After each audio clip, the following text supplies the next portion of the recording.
આંતરરાષ્ટ્રીય સહકારિતા દિવસ નિમિત્તે કેન્દ્રીય ગૃહ અને સહકારિતા મંત્રી અમિત શાહની ઉપસ્થિતિમાં ગાંધીનગર ખાતે યોજાયો સરકાર સે સમૃદ્ધિ કાર્યક્રમ।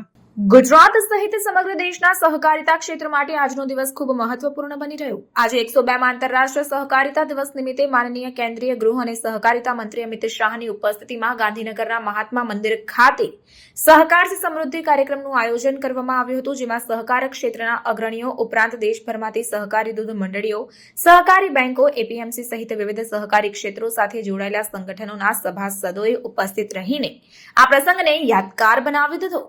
આજના અવસરે માનનીય અમિતભાઈ શાહે એનસીઓએલ દ્વારા નિર્મિત ભારત ઓર્ગેનિક આટાનું લોન્ચિંગ કર્યું છે। તેમણે દિલ્હીમાં અમૂલની પ્રથમ ઓર્ગેનિક પ્રોડક્ટ્સની શોપનું ઈ લોકાર્પણ પણ કર્યું છે।